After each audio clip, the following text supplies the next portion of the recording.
Assalamualaikum warahmatullahi wabarakatuh.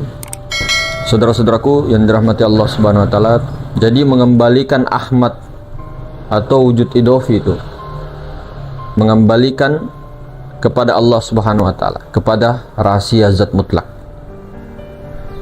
Maka di sini kita diutus oleh Allah Subhanahu wa taala, kita ya, kelihatan kita, artinya jiwa-jiwa itu diutus oleh Allah Subhanahu wa taala untuk mengembalikan, untuk mengembalikan amanah yang pernah ditanggung oleh si jiwa-jiwa tadi, si manusia tadi, si nafs tadi, menanggung rahasia daripada Allah Subhanahu wa taala.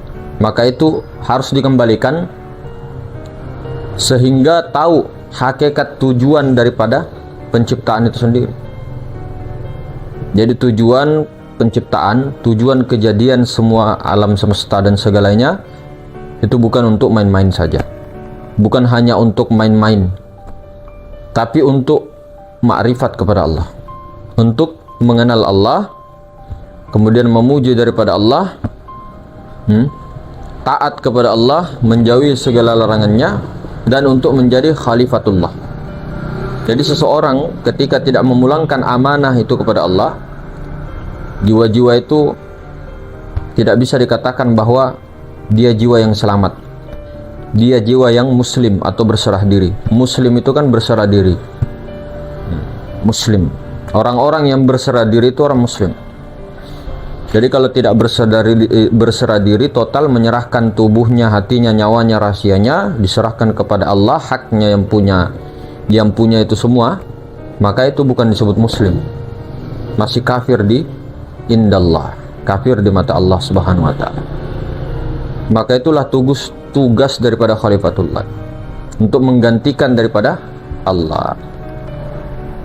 Maka ini tugas yang sebenarnya yang kita harus selesaikan sebelum batas. Jadi kematian sisi, artinya kematian ajal, batas ketentuan itu adalah batas kita di dunia, batas kita di alam syahadah ini untuk memulangkannya. Jadi dikasih batasnya, dikasih waktu. Jadi sebelum waktu batas itu tiba, tunaikan apa amanahnya Allah, apa perjanjian, jiwa-jiwa kita dahulu, apa perjanjiannya, untuk mengembalikan daripada rahasia dirinya. Kemudian rahasia ini bukan berarti tidak bisa dibuka. Rahasia itu adalah ilmu dalam. Artinya rahasia itu tidak bisa diucapkan di luar, tidak bisa dizohirkan keluar, melewati daripada kalam ini, artinya mulut ini. Karena ketika diucapkan keluar, kena angin, batal. Artinya bagaimana? Berarti kita tidak bisa membuka. Artinya begini, ketika kita membukanya bukan untuk belajar, bukan untuk taklim, bukan untuk sama-sama belajar, maka itu tidak boleh. Tapi kalau untuk belajar itu memang harus dikalamkan. Makanya contoh ilmu rahasia maksudnya begini, tauhidul af'al, gerak dan diam, perbuatan baik maupun buruk, tauhidul af'al itu tidak ada lain daripada gerak dan diamnya Allah Ta'ala. Tapi di dalam syariat ketika diucapkan tauhidul af'al itu maka batal, karena syariat itu adalah kenyataan yang dimana hukum-hukum syariat itu ada baik dan buruk. Jadi ada hak dengan batil tuh. Sementara di ilmu hakikat tidak ada baik buruk, tidak ada hukum di ilmu hakikat. Tapi ketika terzohirkan melalui kalam ini, atau kita melanggar daripada syariat melalui batang tubuh ini, kena hukum. Itu maka hadirin mungkin Allah Subhanahu wa taala. Kemudian rahasia ini betul-betul harus dimatangkan ketika kita menyampaikan. Jadi jangan sampai kita setengah-setengah, kemudian orang tidak paham, nanti menjisimkan Allah yang pertama, yang kedua tidak mau lagi bersyariat, yang ketiga banyak salah paham dengan ilmu-ilmu kiasan atau mantik atau ilmu-ilmu yang kita itu tidak meneruskannya. Artinya tidak menjelaskannya, maksudnya apa dikatakan tidak boleh berniat, tidak boleh sholat lagi orang ma'rifat, tidak boleh lagi untuk berdoa, apa maksudnya? Tidak berhenti saja di situ, harus dijelaskan maksudnya begini. Bukan diharamkan sholat, bukan tidak boleh berniat, bukan begitu. Artinya bukan dilarang mendirikan sholat, bukan dilarang sholat. Haram sholat bagi orang-orang makrifat tuh jangan mengaku keakuan dirimu yang sholat, keakuan dirimu yang berdoa, keakuan dirimu yang berniat. Semua kan sudah dibuka oleh guru-guru kita juga dengan ulama-ulama yang telah dibukakan hijabnya oleh Allah Subhanahu wa taala. Maka hadirin maka Allah Subhanahu wa taala, sungguh sangat luar biasanya ketika kita membuat kesalahan secara zahir, ya akui saja, secara kalamnya itu diakui, tembus kepada jiwa itu, akui kesalahan semua, bahwa itu adalah nafsu ananiyah kita, nafsu amarah kita. Tapi kalau di dalam wilayah sir, rahasia, itu tidak boleh kita mengatakan bahwa ada perbuatan selain daripada af'alullah. Itu dalam pandangan rahasia. Nah, itu maksudnya rahasia itu. Jadi tidak boleh terkalamkan. Artinya secara syariat kita harus mengakui bahwa kita yang berbuat buruknya dan sebagainya, nafsu kita, nafsu ananiyah kita. Tapi secara hakikat rahasia tidak boleh, harus tauhidul af'al. Cuma ketika kita mengatakannya dengan kalam di syariat, menzohirkannya, itu namanya kurang ajar sama Allah Ta'ala, tidak beradab kepada Allah.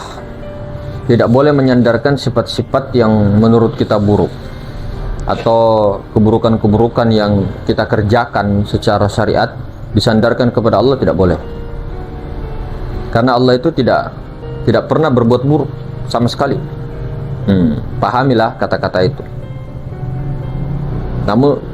Namun tauhid tadi tidak ada gerak dan diam selain daripada af'alullah. Hakikat itu kan sudah jelas. Di hakikat atau di rahasia tidak ada baik buruk. Kenapa ada baik buruk?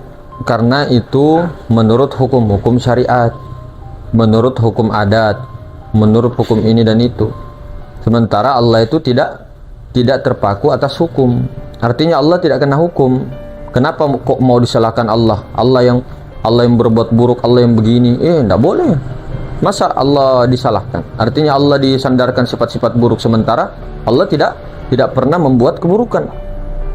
Allah tidak pernah apa-apa. Sifat-sifat buruk, kelakuan buruk, Allah tidak pernah berbuat buruk. Nah, jadi hati-hati menyandarkan sifat buruk kepada Allah. Sementara Allah itu tidak perlu dengan hukum-hukum itu. Allah pencipta kok. Masa disandarkan kepada yang buruk? Nah, seperti itu. Pahamlah dengan pembicaraan tadi. Maka hadir muka Allah Subhanahu wa taala, setelah kita betul-betul selalu mendengarkan tentang kajian-kajian tauhid, kajian-kajian makrifat, mudah-mudahan dengan itu, dengan teori itu, praktek kita dijalankan terus. Kemudian syukurnya ini yang ditambah. Syukurnya. Alhamdulillah, segala puji Engkau ya Allah. Segala puji bagi Allah, ya Allah. Telah diberikan rezeki, telah diberikan keilmuan barokah, teori-teori, paham-paham ilmu itu, supaya kita ini bisa praktek. Nah, ini secara syariat ya kita. Yang penting tahulah siapa yang berdoa, siapa yang meminta, siapa yang diminta, dan sebagainya. Nah, maka itu selalu diulang-ulang untuk menetapkan daripada hati. Kemudian selalu bersyukur, la in syakartum la azidannakum wa la in kafartum inna azabi lasyadid. Syukurlah, banyak-banyak syukurlah, niscaya aku akan tambah nikmat, kata Allah. Ketika engkau tidak banyak bersyukur, maka Allah katakan, inni azabi lasyadid, sungguhnya azabku sangat pedih. Siapa yang merasakan azab itu, siapa yang merasakan sakit itu, siapa yang merasakan semua itu? Nafs, jiwa. Si jiwa itulah yang merasakan sakit, sedih, semua itu adalah si jiwa. Maka si jiwa itulah yang tersiksa di dunia ini sampai di alam barzah, sampai di akhirat. Itulah yang tersiksa. Apalagi kalau hancur kita punya jasad di alam barzah, sangat tersiksa itu. Ya, hakikatnya tidak usah disebut lah ya. Hakikatnya alam barzah, alam surga, alam neraka, alam akhirat kan sekarang kan. Sekarang. Tapi dimensinya yang berbeda. Dimensinya.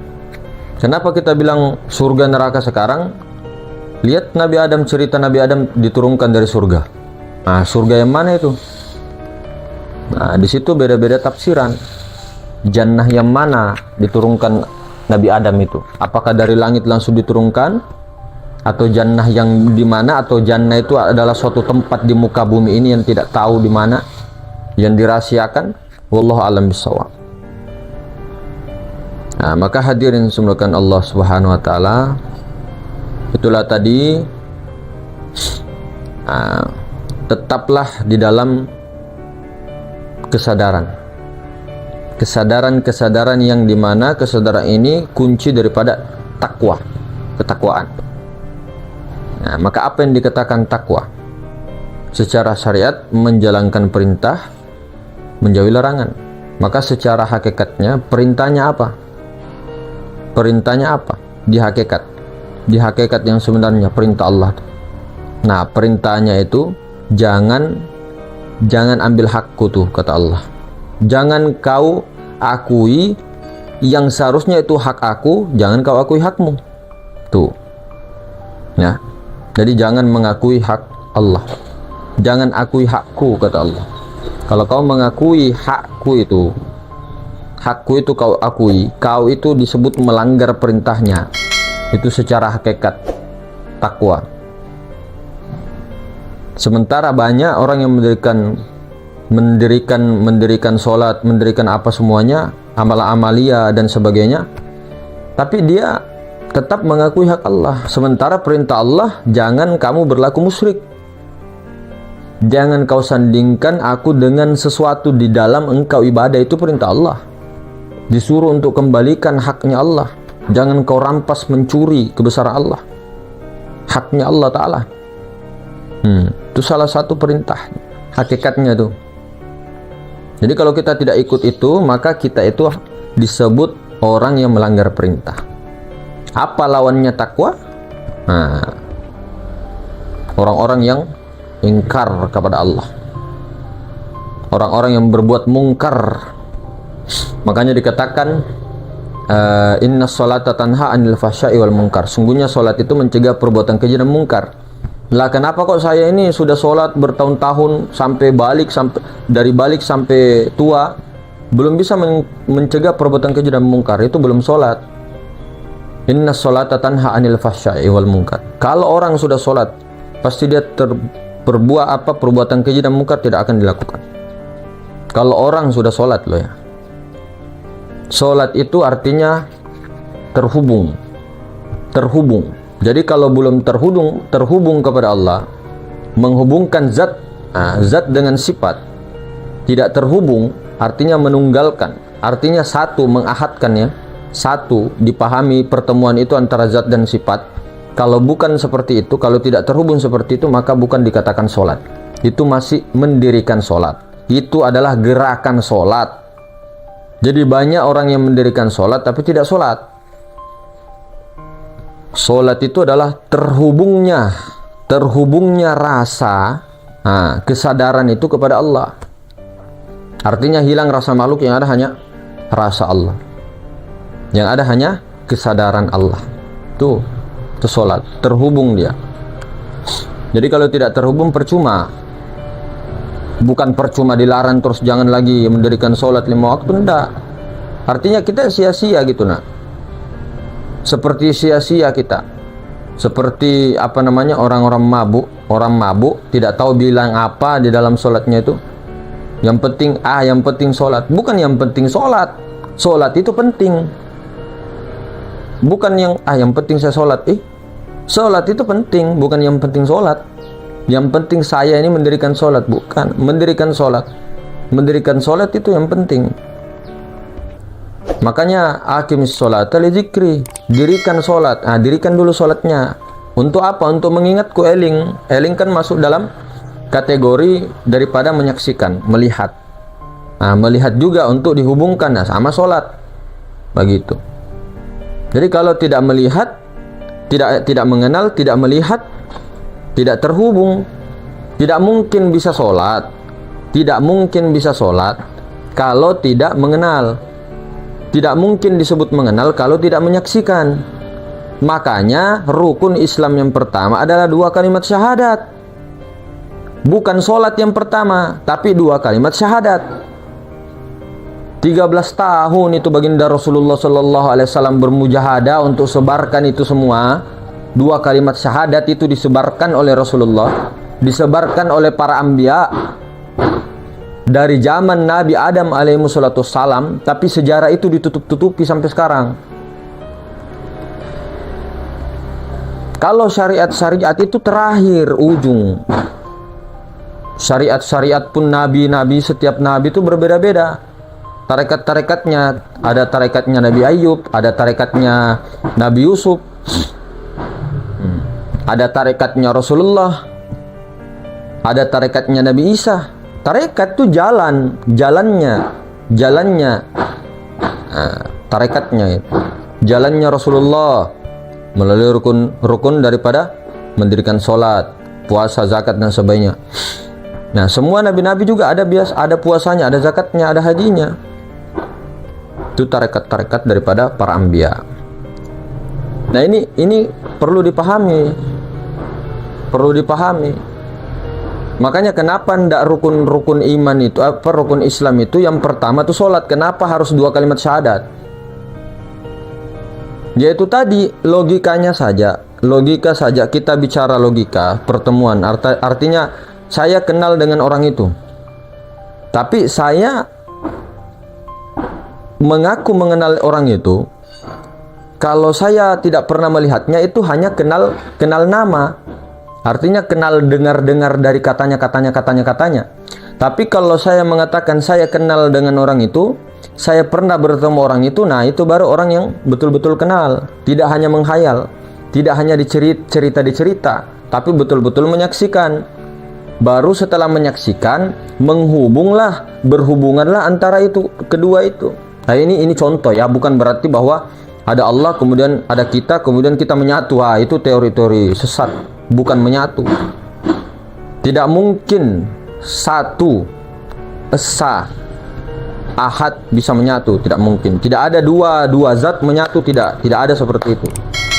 Bukan paham-paham hulul ijtihad, bukan. Bukan ada kita, ada Allah, enggak.